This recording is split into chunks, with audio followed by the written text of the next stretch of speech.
नमस्कार, उज्जैन से मैं बबीता सिंह रेड 9 समाचार जगत में आप सबका हार्दिक स्वागत करती हूं। आज के प्रमुख समाचार हैं। हाथरस मनीषा के दर्दनाक एवं लज्जाजनक कांड पर सारे देश में फूटा गुस्सा। महिदपुर में निकाला गया कैंडल मार्च, उज्जैन में दिया ज्ञापन। ढांचा भवन औद्योगिक क्षेत्र स्थित मस्जिद में किराए से दी गई दुकानें बनी विवाद का कारण। अवैध शराब तस्करी पर पुलिस की धुआंधार कार्यवाही। 12 घंटों में 2 थाना क्षेत्रों में जब्त की गई अवैध शराब इफरात में। महिदपुर रोड में एक कमरे में 25 विद्यार्थियों को घेरकर चलाई जा रही है कोचिंग क्लास। किसी के चेहरे पर मास्क नहीं और ना सोशल डिस्टेंस का पालन। सूदखोरी के मामले में आरोपी की मां और पत्नी ने अपना पक्ष रखा। हाथरस कांड पर पूरे देश के साथ उज्जैन में भी दलित समाज ने आक्रोश व्यक्त किया। खून तो खून है, टपकेगा तो रंग लाएगा। जुल्म तो जुल्म है, बढ़ेगा तो मिट जाएगा। ये पंक्तियां हाथरस की दुष्कृत्य पीड़िता मनीषा की मृत्यु तथा आनन फानन में प्रशासन द्वारा किए उसके अंतिम संस्कार को लेकर आक्रोश के रूप में सारे देश में सामने आ रही है। इस क्रम में भीम आर्मी ने कैंडल मार्च निकाला और आरोपियों के प्रति आक्रोश व्यक्त किया।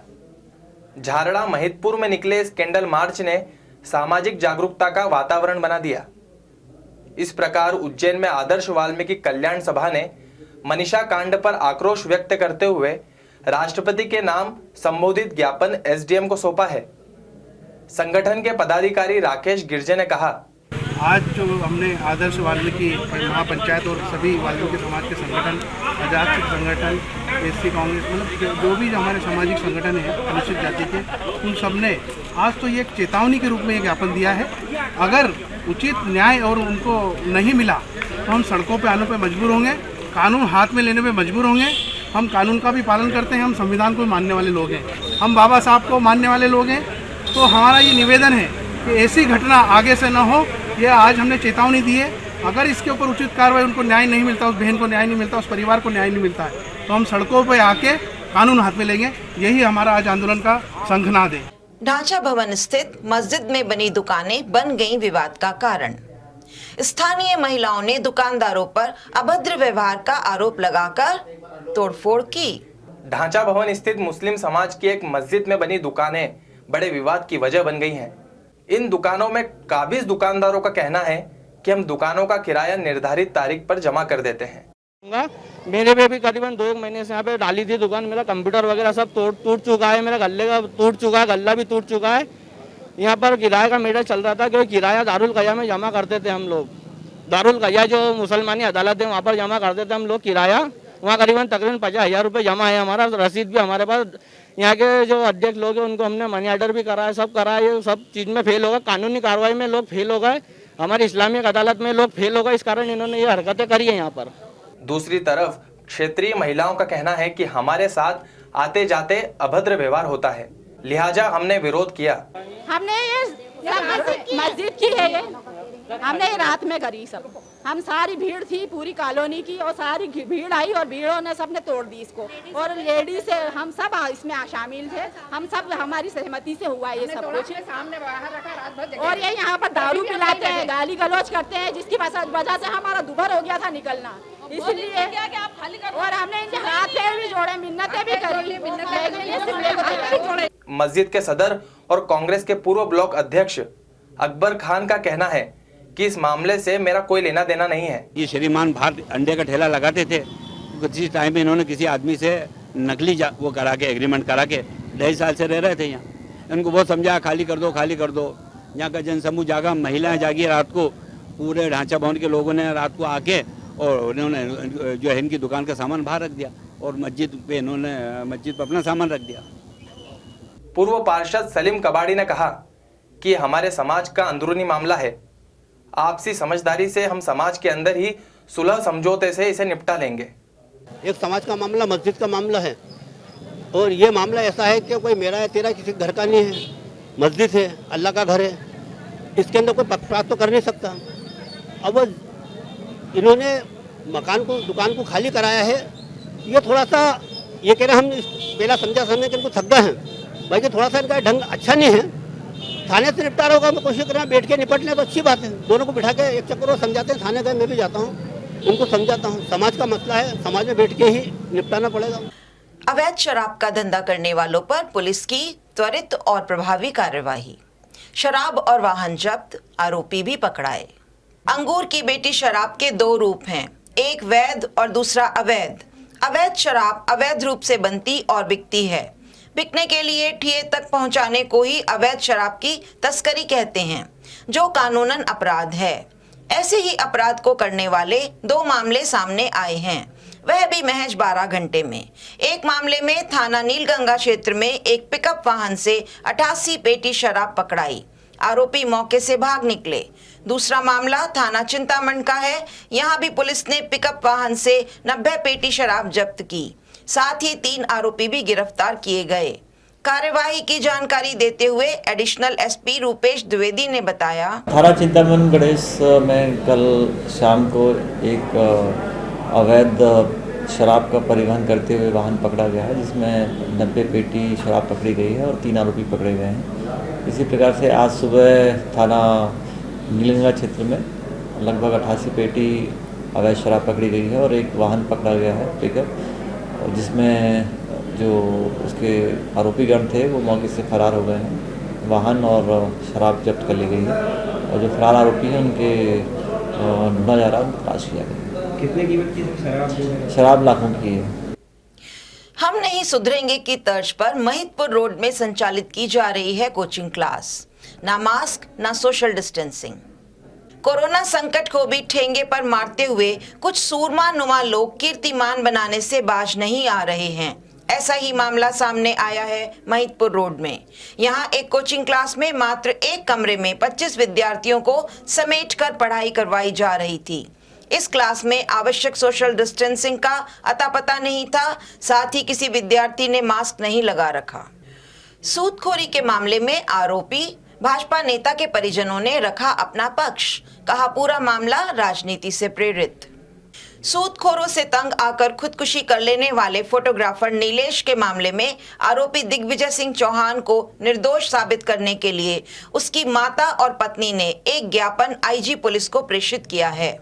उक्त ज्ञापन में उन्होंने कहा कि दिग्विजय नगर की भाजपाई राजनीति में जाना पहचाना चेहरा है, वह समाज सेवी होकर लोकप्रिय भी है, उसका सूदखोरी से कोई संबंध नहीं है, वह बिल्डर है, उसके राजनीतिक कैरियर को बर्बाद करने के लिए उसे साजिश के तहत फंसाया गया है।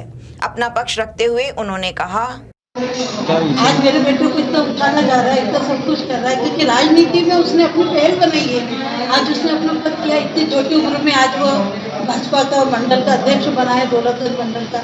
कोरोना काल में उसने इतना काम किया, गरीबों के घर राशन पानी खाना सब दिया, जहाँ प्रशासन नहीं पहुँच पाई है वहाँ तक उसने पहुँच के किया।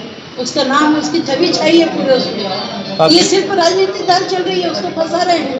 यहाँ दिग्विजय सिंह चौहान जिनकी छवि पूरे उज्जैन में बनी हुई है लॉकडाउन से। लॉकडाउन में उन्होंने इतना अच्छा काम किया, जो कि एक बहुत छोटी उम्र में भाजपा मंडल अध्यक्ष हैं, जो कि इस एज में कोई होता ही नहीं है। और इस कारण से राजनीति में उनको बहुत ज़्यादा नाम उनका खराब किया जा रहा है, जिस केस में उनको फंसाया जा रहा है। मैं उसकी विवेचना चाहती हूँ।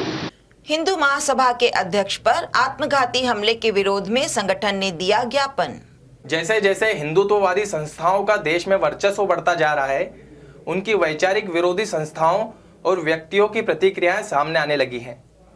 ऐसी ही एक घटना में हिंदू महासभा के अध्यक्ष मनीष सिंह चौहान पर कतिपय अज्ञात हमलावरों ने प्राणघात हमला कर दिया, उनके वाहन में भी तोड़फोड़ की। इस हमले के विरोध में हिंदू महासभा ने ज्ञापन दिया है। मामले की जानकारी देते हुए प्रदेश युवा संगठन मंत्री चेतन माली ने बताया, अध्यक्ष श्री मनीष सिंह चौहान जी के निवास पर आत्मघाती हमला हुआ व उनके वाहन को तोड़फोड़ की गई, जिसके विरोध में आज हमने पुलिस अधीक्षक महोदय को ज्ञापन पत्र सौंपा है और आरोपियों पर 24 घंटे में कार्रवाई की मांग करी है। अगर पुलिस प्रशासन 24 घंटे में कार्रवाई नहीं करता है तो संपूर्ण प्रदेश भर में अखिल भारत हिंदू महासभा मुख्यमंत्री और प्रदेश के गृह मंत्री का पुतला दहन करेगा। लड़की की सगाई टूटने पर उसके प्रेमी पर परिजनों ने किया हमला। प्रेमी के परिजनों ने कहा, हमारा लड़का निर्दोष। सोशल मीडिया से जन्मी आधुनिकता ने न केवल महानगरों, नगरों को बल्कि तहसील स्तर की छोटी बस्तियों को भी प्रेम प्रसंगों में उलझा दिया है। इससे आए दिन अप्रिय स्थिति बनने लगी है। लेकोड़ा निवासी युवक रोशन उज्जैन में रहकर आर्मी में जाने की तैयारी कर रहा था। उसका प्रेम प्रसंग परिचित लड़की से चल रहा था। लड़की की अन्यत्र सगाई हो चुकी थी। जब मंगेतर पक्ष को इस प्रसंग की जानकारी लगी तो उन्होंने सगाई तोड़ दी, जिससे गुस्साए लड़की के पिता ने रोशन पर हमला करवा दिया। लड़के की मां मायाबाई ने अपने लड़के को निर्दोष बताते हुए कहा, वो कमल ने बुलाया तो मेरे जीवन लड़कों के लेके के धोखे से बोले हमारे साथ में ना पे आ जाओ, मैं कुछ भी नहीं करूँगा।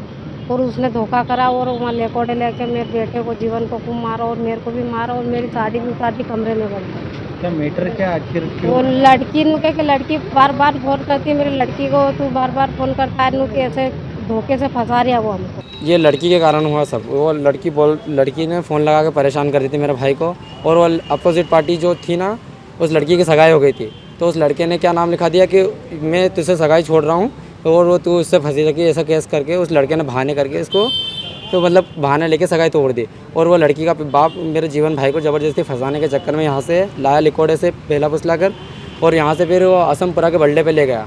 फिर वहाँ पे बल्ले पे उसके पास 10-15 गुंडे लोग बुलाए, उसने वहाँ पे मारपीट की। आइए एक नजर डालते हैं उज्जैन में आज के मौसम पर।